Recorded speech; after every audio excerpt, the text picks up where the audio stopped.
আম এবং নিম, এই দুই যে যার স্থানে অত্যন্ত বিশেষ, অত্যন্ত শ্রেষ্ঠ। আম আমাদের শক্তি বাড়ায়, আর অন্যদিকে নিম রোগের সাথে লড়াই করার আমাদের ক্ষমতা বাড়ায়। এবার আম অত্যন্ত মিষ্টি হয় আর নিম অত্যন্ত তিক্ত। তাই এই কারণে কি নিমের নিরাশ হওয়া উচিত বা নিজেকে ঘৃণা করা উচিত? তার স্বাদ তিক্ত? কখনোই নয়। দেখুন, নিম তিক্ত, এতে নিমের কোনো দোষ নেই। দোষ হলো জিহ্বার, যে মিষ্টি পছন্দ করে, তিক্ত পছন্দ করে না। কিন্তু যদি আপনি নিজের জীবনে নিমের প্রয়োগ না করেন, তাহলে আপনার রোগ প্রতিরোধ ক্ষমতা বাড়বেই না। তাই নিম হলো অত্যন্ত গুরুত্বপূর্ণ। এর থেকে আপনি কি শিক্ষা পেলেন? এটাই যে জীবনে কখনো অন্য কারোর মাপকাঠি দ্বারা নিজেকে পরখ করবেন না। আপনার যোগ্যতা, আপনার বিশেষত্ব, আপনার গুণ, অপগুণ, এই সব কিছু আপনি নিজে বুঝে নিন, সেটাই যথেষ্ট। আসুন আর আমার সাথে ভালোবেসে বলুন, রাধা রাধা। আমরা সকলে জীবনে ঈশ্বরের কাছে কিছু না কিছু প্রার্থনা করি, আর ঈশ্বর যখন আমাদের মনস্কামনা পূরণ করেন তখন আমরা প্রসন্ন হয়ে যাই। কিন্তু যখন ঈশ্বর আমাদের মনস্কামনা পূর্ণ করেন না, তখন আমরা ভাবি, সন্দেহ করি যে সত্যি ঈশ্বর আছেন। আপনাকে একটা কথা বলি, আপনি যদি ঈশ্বরের সম্মুখে নিজের ইচ্ছে বা মনস্কামনা রাখেন আর ঈশ্বর তা পূরণ করেন, তার অর্থ হলো ঈশ্বর এটা জানেন যে আপনার তার প্রয়োজন রয়েছে। কিন্তু যদি আপনি কামনা করেন আর তা পূর্ণ না হয়, তাহলে শুধু এটা মনে রাখবেন যে ঈশ্বর সেই সব দেখতে পান যা আপনি দেখতে পাচ্ছেন না। দ্বিতীয় কারণ হলো এটা, ঈশ্বর এটা খুব ভালো করে জানেন যে যে ইচ্ছে আপনি রাখছেন, সেই ইচ্ছে আপনি নিজে নিজের জোরে পূর্ণ করতে পারেন। তাই যদি আপনার ইচ্ছে ঈশ্বর পূর্ণ করেন, তাকে ধন্যবাদ জানান। আর যদি উনি আপনার ইচ্ছে পূর্ণ না করেন, তাহলে আরো ধন্যবাদ জানান। কারণ হয় উনি আপনার মঙ্গল চাইছেন, বা উনি আপনাকে ততটাই যোগ্য বলে মনে করছেন যে আপনি নিজেই নিজের ইচ্ছে, নিজের স্বপ্ন পূরণ করতে পারবেন। নিজের কর্ম করতে থাকুন, জীবনের সামনে এগোতে থাকুন, আর আমার সাথে ভালোবেসে বলুন, রাধা রাধা। একটা গাই আর একটা বাছুরের মধ্যে কেমন সম্পর্ক থাকে?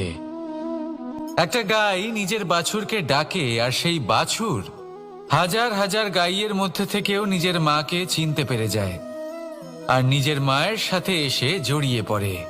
আর কিছুটা ঠিক এরকমই সম্পর্ক হলো আপনার কর্ম এবং আপনার কর্মফলের মধ্যে। আপনি যেমন কর্ম করবেন, আপনার কর্ম আপনার কর্মফলকে ডাক দেবে, আর আপনার কর্মফল কোথাও না কোথাও থেকে আপনাকে খুঁজতে খুঁজতে এসে আপনার সাথে জড়িয়ে পড়বে।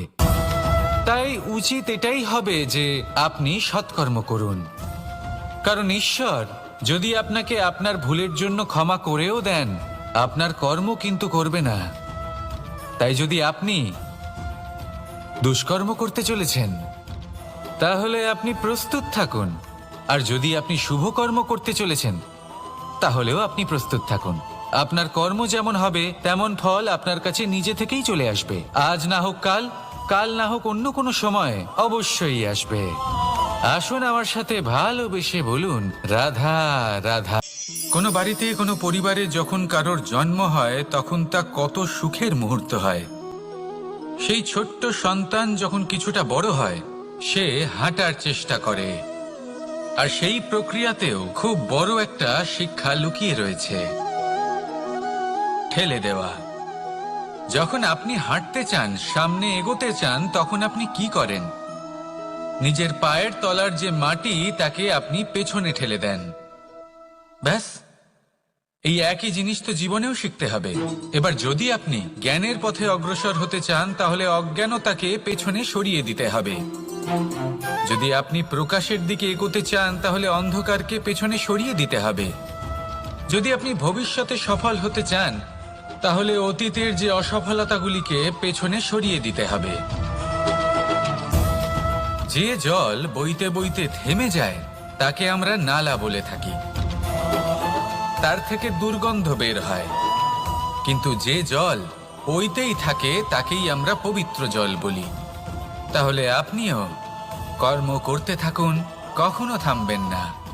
আর আমার সাথে ভালোবেসে বলুন, রাধা রাধা। যোগাসন। যোগাসনে আসন অত্যন্ত গুরুত্বপূর্ণ। এবার আমি বলবো সবথেকে শ্রেষ্ঠ আসন কোনটি।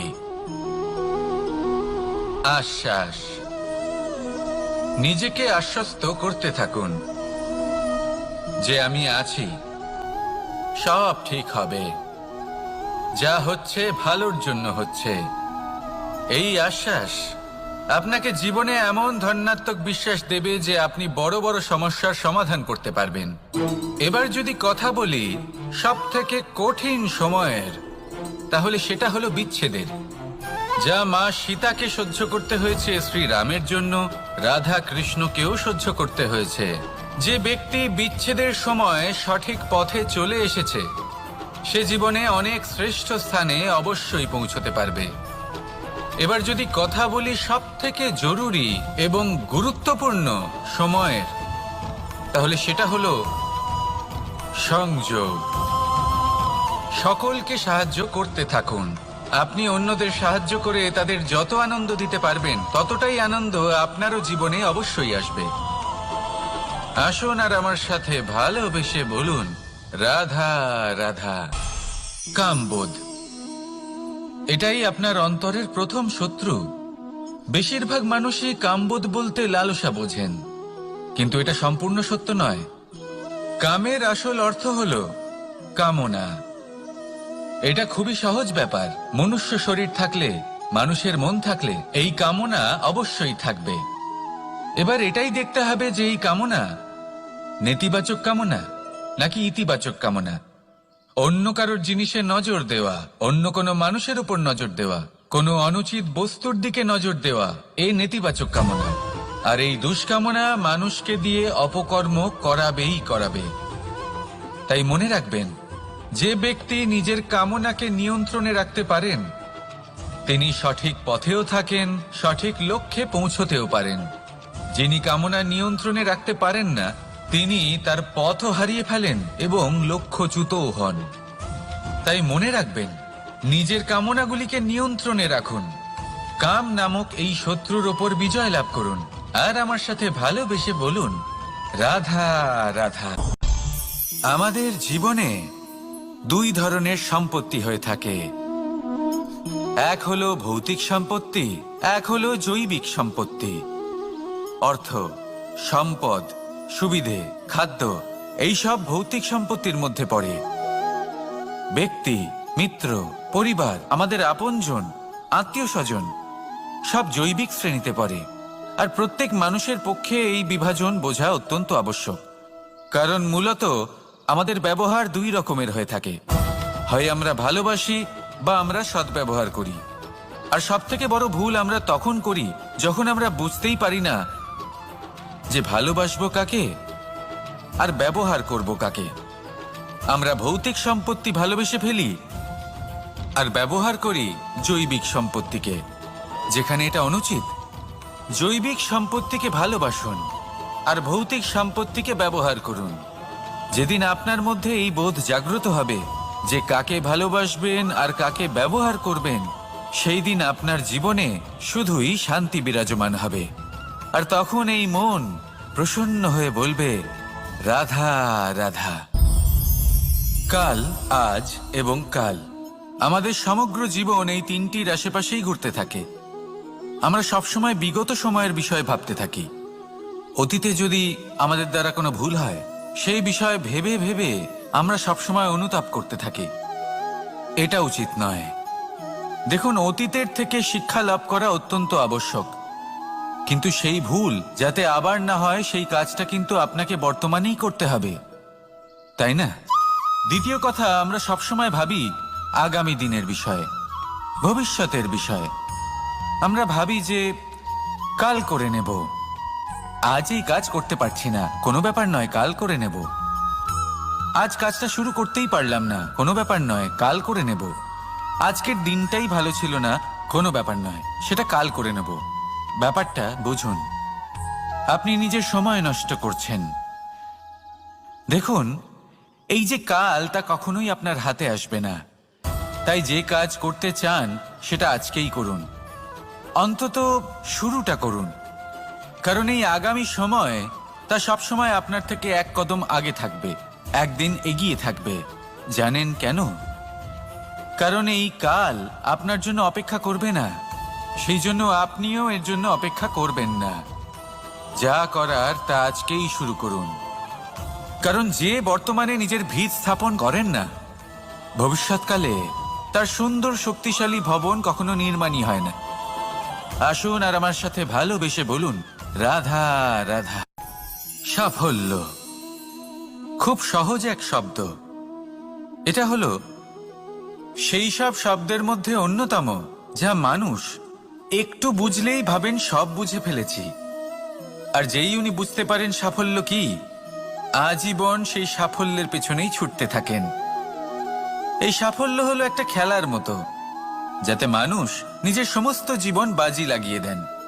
আর প্রত্যেক খেলার মতোই এরও কিছু নিয়ম রয়েছে। আর প্রাথমিক নিয়ম হলো, এই সাফল্য লাভ করার জন্য সাফল্য লাভ করার স্বপ্ন আপনাকে অবশ্যই দেখতে হবে আগে। হ্যাঁ, কিন্তু শুধুমাত্র স্বপ্ন দেখলেই কিছুই হবে না। স্বপ্ন দেখুন, তারপরে আপনার নিজের নিদ্রাকে ভঙ্গ করতে হবে, দিনরাত পরিশ্রম করতে হবে, দিনরাত চেষ্টা করতে হবে। তবেই এই সাফল্য আপনার কাছে আসবে আর আপনার পদানত হবে। তাহলে স্বপ্ন দেখুন আর পরিশ্রম করে তাকে সার্থক করুন। যদি এটা করেন তবেই সাফল্য সহজেই আপনার কাছে আসবে। আর তখন মন প্রসন্ন হয়ে বলবে, রাধা রাধা। সমস্যা, প্রত্যেকের জীবনেই সমস্যা আসা যাওয়া করে। আর প্রত্যেক মানুষ সমস্যা আসার পর তার সমাধান খুঁজতে উঠে পড়ে লাগেন।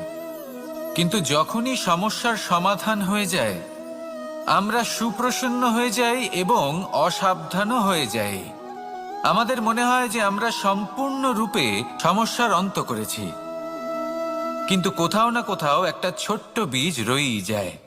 আর সেই বীজ আমাদের অসাবধানতার ছত্রছায়ায় বড় হতে থাকে, আর তারপর মহা সংকট হয়ে আবার আমাদের উপর আক্রমণ করে।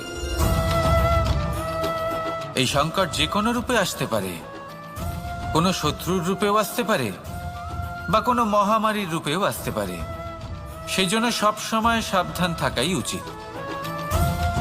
কারণ অসাবধান হলে কি হয়, আমাদের সুরক্ষা চক্রে একটা ছেদ উৎপন্ন হয়, আর আমাদের শেষ করতে পারে এমন এক বাণ সেই ছেদ বিন্দু হয়ে আমাদের হৃদয়ে প্রবেশ করতে পারে। তাই যে কোনো সমস্যার সমাধান করুন, জয়ী হন, উৎসব পালন করুন, কিন্তু সাবধানে থাকবেন। আসুন আর আমার সাথে ভালোবেসে বলুন, রাধা রাধা। এই সংসারের অন্তের এর বিনাশের প্রারম্ভ কিভাবে হয়? কোনো যোগের মাধ্যমে, কোনো ভয়ানক অসুরের আগমনে, নাকি প্রকৃতির রাগের কারণে? না, এই সংসারের বিনাশের প্রারম্ভ হয় আমি থেকে। এই আমি, এই তুমি, এটা আমি করেছি, ওটা তুমি করেছো, এটা আমার, ওটা তোমার, আদি ইত্যাদি। এই ভাব যখন মনে বাসা বেঁধে নেয়, সর্বপ্রথম ঘর ভাগ হয়, তারপর বসতি, তারপর প্রাণ, আর তারপর দেশ, আর সবার শেষে সমস্ত সংসার ভাগ হয়ে যায়। আর এই ভাগ হয়ে যাওয়া শেষে মনোমালিন্যে পরিণত হয়। এখন এমত অবস্থায় কি করা যেতে পারে? কিভাবে বাঁচা যায় এই পরিস্থিতির থেকে? কিভাবে দূরে থাকা যায় এই বিনাশের থেকে? উত্তর সেই একটাই, করুণা। একে অপরের দরকারগুলি বুঝুন, একে অপরের সমস্যাগুলি বুঝুন, একে অপরের দুঃখের সাথী হয়ে দাঁড়ান, একে অপরের সুখের ভাগীদার হন। আর শেষে যখন এই আমি আমরাতে পরিণত হবে, তখন এই বিনাশ নিজে থেকেই দূরে চলে যাবে। তাহলে আমরাতে বিশ্বাস করতে শিখুন আর আমার সাথে ভালোবেসে বলুন, রাধা রাধা। এই মুদ্রা, এবারে ভাবুন এটাই আমাদের জীবন, জীবনের সুখ আর দুঃখ। এই মুদ্রার, এই জীবনের দুটি দিক। কিন্তু যখনই আমরা ঈশ্বরের কাছে প্রার্থনা করি তখনই আমরা সুখ চাই, আর সেই সুখ আসেও। আর যখনই সেই সুখ আসে তখন ব্যক্তি সর্বপ্রথম তাকে ভুলে যায় যে দুঃখের সময় ওনার সাথে ছিলেন। আর এমত অবস্থায় উনি সাহায্য করেন না, উনি করেন উপকার। আর এই উপকারের বদলে মানুষের থেকে উনি নিজের জন্য শ্রদ্ধা চান। আর সেই শ্রদ্ধা, সেই চাহিদার কারণে উনি নিজেকে অন্যদের থেকে শ্রেষ্ঠ, অন্যদের থেকে ভিন্ন মনে করতে বিবশ হয়ে যান। আর আলাদা হবার কারণে তার মধ্যে জেগে ওঠে অহংকার, আর সেটাই হয় তার পতনের কারণ। এবার এতে কি করা যেতে পারে, কি চাওয়া যেতে পারে ঈশ্বরের কাছে? এই প্রশ্ন অবশ্যই মনে আসে। ঈশ্বরের কাছে চান সুখ, শুধুমাত্র ততটাই যাতে অহংকার না আসে, আর দুঃখ ততটাই যাতে শ্রদ্ধা না চলে যায়। রাধা রাধা। এই সংসারে এমন কিছুই নেই যে সব সময় একই থাকবে। যা কিছু নির্মাণ হয়েছে তা একদিন অবশ্যই ভেঙে পড়বে, কিন্তু এই ভেঙে যাওয়ার বিশ্লেষণ আপনি কিভাবে করবেন তা আপনার উপরে নির্ভর করছে। ওই আকাশের দিকে তাকান, ওই মেঘ, ওটাও ভেঙে পড়ে, কিন্তু নিজে ভেঙে পড়ার সাথে বর্ষাকে তৈরি করে যায়। মাটির ডেলা অবশ্যই ভেঙে পড়ে, কিন্তু ব্যবহারযোগ্য মাটির রূপ নিয়ে। এই ধরিত্রীর বুকে কোনো এক বীজ যখন ভেঙে পড়ে তখন ধরিত্রীর উপর এক বিশাল আকারের বৃক্ষ নির্মাণ করে। যদি জীবনে কিছু ভেঙে পড়ে তাহলে নিরাশ হয়ে পড়বেন না, নিজের সাহস হারাবেন না। ধনাত্মক দৃষ্টিভঙ্গি দিয়ে দেখতে চেষ্টা করুন। মনে করুন নিয়তি নিশ্চয়ই আপনার জন্য আরো ভালো কিছু ভেবে রেখেছে, যা ভবিষ্যতে আপনার প্রতীক্ষা করছে। ধনাত্মক চিন্তা ভাবনা করতে থাকুন, তারপর দেখবেন শ্রেষ্ঠ রচনা নিজেই তৈরি হবে। রাধা রাধা। চলতে থাকা, থেমে যাওয়া, বিশ্রাম নেওয়া, তারপর দম নিয়ে পুনরায় দাঁড়িয়ে পড়া, আর তারপর আবার সেই পথ চলা। এটা জীবনের অভিন্ন এক অঙ্গ, এটার থেকে আপনি পালাতে পারবেন না। কিন্তু এই অঙ্গকে আপনি নিজের জীবনে কিভাবে প্রয়োগ করবেন, কিভাবে তাকে কাজে লাগাবেন, সেই সিদ্ধান্ত আপনাকে নিতে হবে। যারা হেরে যান তারাও জীবনে থমকে যান, আবার যারা জেতেন তারাও দাঁড়িয়ে পড়েন। যারা হেরে যান তারা হাঁপিয়ে দাঁড়িয়ে পড়েন, যারা জিতে যান তারা দাঁড়িয়ে পড়েন সেই সর্বোচ্চ স্তরে পৌঁছে গিয়ে। এবার দাঁড়াতে তো আপনাকে হবেই, তা হতেই হবে। কিন্তু কখন কিভাবে দাঁড়াবেন, ক্লান্ত হয়ে নাকি সর্বোচ্চ স্তরে পৌঁছে গিয়ে, সেই সিদ্ধান্ত আপনার। অবশ্যই দাঁড়িয়ে পড়ুন, কিন্তু ক্লান্ত হয়ে নয়, কারণ আপনাকে পুনরায় দাঁড়িয়ে পড়তে হবে, পুনরায় যাত্রাপথে এগোতে হবে এবং সর্বোচ্চ স্তরে পৌঁছতেই হবে। রাধা রাধা। স্বপ্ন, আমরা জীবনে স্বপ্ন দেখতে থাকি, সেটা পূরণ করার পূর্ণ প্রয়াস করে থাকি, কিন্তু এই স্বপ্ন পূরণ না হওয়ার পরিস্থিতিতে আমরা ভেঙে পড়ি, ছিন্ন বিচ্ছিন্ন হই। আর তারপর এই বোঝা আমরা আগামী প্রজন্মের ওপর রীতিমতো চাপিয়ে দিই। আমরা এটাই মনে করি যে আমরা যেটা হতে পারিনি সেটা আমাদের সন্তান অবশ্যই হবে। আমরা যা কখনো পাইনি আমাদের সন্তান অবশ্যই তা পাবে। এটা যে অনুচিত সেটা আমরা ভাবি না, কিন্তু এটা ভুল। আর এই ভুল আমরা সকলেই করে থাকি। সন্তান, প্রকৃতি আর পরমাত্মার আশীর্বাদ। ওদের ভেতরে তাদের নিজের একটা অস্তিত্ব লুকিয়ে থাকে, সেটা মন দিয়ে দেখুন তো। আপনি শুধু ওই সন্তানকে জন্ম দিয়েছেন, কিন্তু ওর জীবন আপনার নয়। তাই নিজের সন্তানের সাথে থাকুন, সময় কাটান, ওদেরকে ভালোবাসুন, সব সময় প্রেরণা দিন, কিন্তু প্রেরণা দিন ওর নিজের অস্তিত্বকে বাড়ানোর জন্য, ওর নিজের স্বপ্ন পূরণ করার জন্য, আপনার স্বপ্ন পূরণ করার জন্য নয়। ওদের অস্তিত্বকে পূর্ণাঙ্গে বৃদ্ধি পেতে দিন। রাধা রাধা। এই পুকুর দেখছেন আপনি? পুকুরের জল কখনো প্রবাহিত হয় না, একই স্থানে জমে থাকে, আর সেই কারণে কিছুদিন পর ময়লা হতে শুরু করে। কিন্তু তাও আমরা একে ত্যাগ করি না, আমরা তবুও একে পুজো করি। শুধুমাত্র এই কারণে নয় যে অতীতে সে আমাদের তৃষ্ণা মিটিয়েছে, কিন্তু এই কারণেও যে যদিও বা সে ভবিষ্যতে আমাদের তৃষ্ণা না মেটায়, কিন্তু প্রয়োজন হলে আগুন অবশ্যই নেভাতে পারে। ঠিক সেই রকমই হয় আমাদের সম্পর্ক, সম্পর্ক যা আমরা বহু বছর পরিশ্রম করে তৈরি করি, যে দরকার পড়লে আমাদের সহায়ক হয় কোনো না কোনোভাবে। সেই জন্য সম্মান করতে শিখুন এই সম্পর্কগুলিকে, শিখুন এই সম্পর্কগুলিকে অটুট রাখতে। কথায় কথায় এই সম্পর্কগুলিকে ভেঙে দিতে শিখবেন না। রাধা রাধা। বিষ, এই শব্দটা শুনলেই মনে অনেক কল্পনা জন্ম নেয়। কল্পনা অসহ্যকর তিক্ততা, কল্পনা অত্যন্ত বেদনাদায়ক মৃত্যু। এবার যদি আপনাকে জিজ্ঞেস করা হয় যে সবচেয়ে বিষাক্ত বিষ কোনটা, তাহলে আপনি কি বলবেন?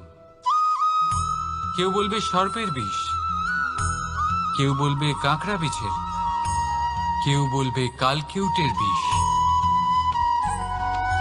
কিন্তু না, এই সমস্ত রকম বিষ সেই বিষের সামনে টিকতে পারবে না যাকে আমরা বলে থাকি কানের মধ্যে ঢালা বিষ। শুনতে অত্যন্ত মিষ্টি, কিন্তু তিক্ততায় অত্যন্ত বিষাক্ত। পেটের মধ্যে যাওয়া এই বিষ শুধুমাত্র একটি মানুষের মৃত্যুর কারণ হয়, কেবল একটি। কিন্তু কানের মধ্যে ঢালা এই বিষ একাধিক সম্পর্কের নাশ করতে পারে।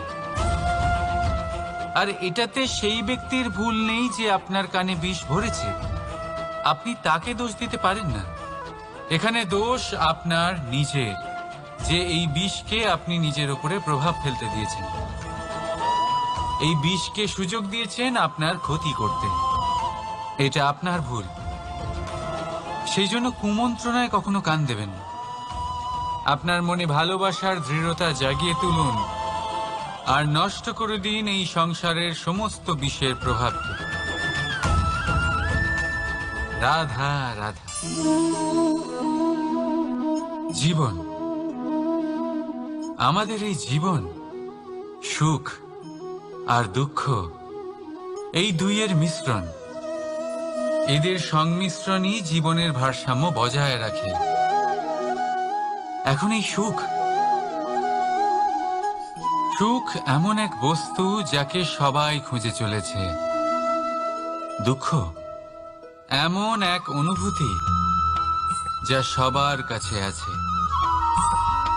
আমাদের প্রত্যেকের জীবনে সুখ আর দুঃখ আসতে থাকবে আর যেতেও থাকবে, এটা অবশ্যই জীবনে থাকবে। কিন্তু সফলতা, এটা সবার জীবনে আসে না। কেন? কারণ এই সফলতা সুখ আর দুঃখের দ্বারা প্রাপ্ত হয় না।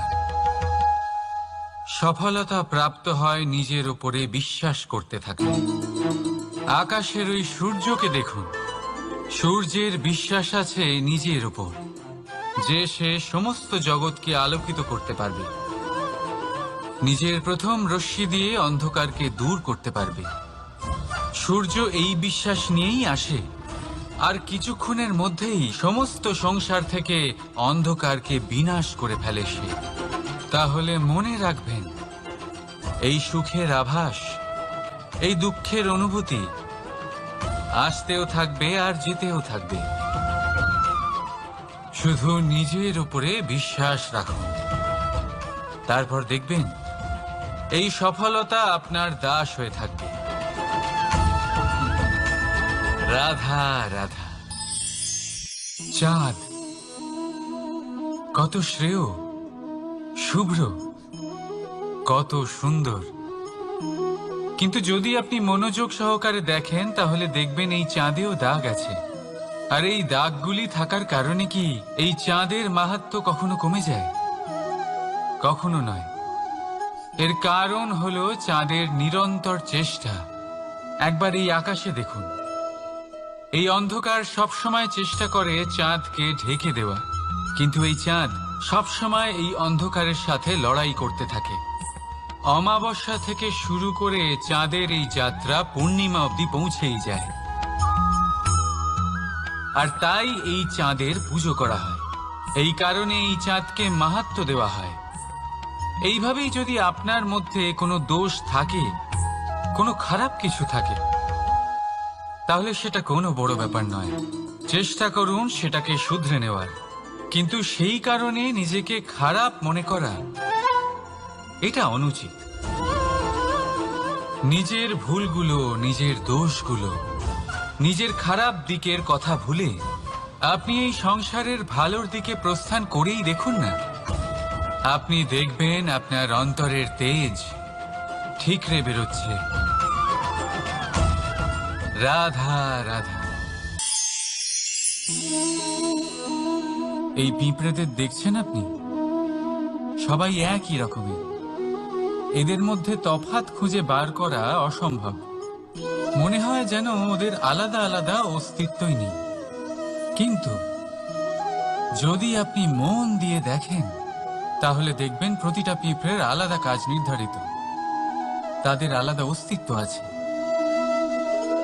কেউ বাড়ি বানানোর জন্য মাটি সংগ্রহ করতে পটু, কেউ ঢিপি বানাতে পটু, কেউ খাবার খোঁজায় পটু, আবার কেউ সেই খাবার আনায় পটু। ঠিক সেরকমই হয় মানুষেরা। মনে হতেই পারে সবাই একই রকম, কিন্তু প্রতিটা মানুষের ব্যক্তিত্ব, প্রতিটা মানুষের অস্তিত্ব ভিন্ন হয়। আর সত্যি কথা বলতে কি, প্রতিটা মানুষের ভিন্নতাই আমাদের প্রগতির দিকে নিয়ে যায়। ভাবুন, যদি আপনাকে কারোর সাথে হাত মিলিয়ে চলতে হয়, তাহলে আপনাকে আপনার সোজা হাত তার উল্টো হাতে ধরে এগোতে হবে। এটাই সৃষ্টিকর্তার সৃষ্টির নিয়ম। ভিন্নতা, এই ভিন্নতাকে আশীর্বাদ ভেবে চলুন, এতে কোনো খারাপ নেই। রাধা রাধা। দাদা আমাকে বহুবার জিজ্ঞেস করেন যে কানাই, তুমি রাধার সাথে এই সংসারকে প্রেম শেখাতে এসেছো, তাহলে কেন তুমি রাধাকে এত বিরক্ত করো? কেন ও তোমাকে বিরক্ত করে? কেন এই ঝগড়াঝাটি হয়? কেন এই টানাপোড়েন চলে? এবার এটার উত্তর আমি কিছুটা এইভাবে দিতে চাই। পিঁপড়ে সেই বাড়িতেই প্রবেশ করে যেখানে মধু উপস্থিত আছে। যদি আপনার বাড়িতে মধু থাকে, কোনো মিষ্টি জিনিস থাকে, মিষ্টত্ব থাকে, তাহলে পিঁপড়ে সেখানে অবশ্যই প্রবেশ করবে। ঠিক এইরকমই হয় আমাদের সম্পর্ক। এর মধ্যে ছোটখাটো ঝগড়াঝাটি, টানাপোড়েন, রাগ করা, মন ভাঙানো, এই সব তো চলতেই থাকে, বিশেষ করে সেই সম্পর্কগুলিতে যেখানে মিষ্টত্ব আছে। মনে রাখবেন, যেই সম্পর্কে কোনো খুনসুটি নেই, রাগ করা, মান ভাঙানো নেই, কোনো ছোটখাটো ঝগড়াঝাটি নেই, সেই সম্পর্ক শুধুমাত্র মস্তিষ্ক দিয়ে পালন করা হচ্ছে, মন থেকে নয়। তাই মন থেকে ভালোবাসতে শিখুন। আর এই ছোটখাটো ঝগড়াঝাটির এই অম্ল মধুর খুনসুটির আনন্দ উপভোগ করুন, কারণ এতেও ভালোবাসা আছে। রাধা রাধা।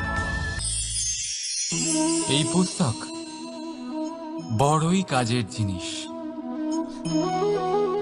কাহিনী হোক, কবিতা হোক, স্মৃতি হোক, এতে যাই লিখে দেবেন তা ভবিষ্যতের পুঁজি হয়ে যাবে। কিন্তু যদি কখনো এমন হয় যে এই পুস্তক ময়লা হয়ে যায়, বা যদি কোনো পাতায় আপনি ভুল করে কালি ফেলে দেন, বা কোনো বাক্য লিখতে গিয়ে আপনি ভুল করে ফেলেন, তাহলে আপনি কি করেন? সেই পুস্তক কি আপনি তুলে ফেলে দেন? না, তাই তো।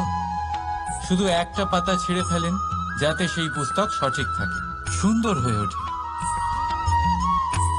এই পুস্তকের মতোই হয় আমাদের সম্পর্ক। তার সেই এক পাতা, একটা ভুল।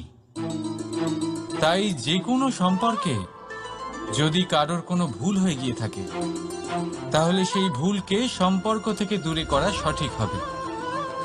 সেই ভুলকে ভুলে যাওয়াই সঠিক হবে। সেই সম্পর্ক ভাঙা নয়, সেই সম্পর্ক সামলে রাখুন। কারণ ভুল তো সবার দ্বারা হয়। যদি এরকম করেন, তবেই জীবনরূপী পুস্তক আরো সুন্দর হয়ে উঠবে। একে অপরকে ক্ষমা করতে শিখুন, একে অপরের ভুলকে ভুলে যেতে শিখুন। তারপর দেখবেন এই জীবনে আরো আনন্দ আসবে, আর এই সম্পর্ক নিঃশ্বাস নিতে থাকবে। রাধা রাধা।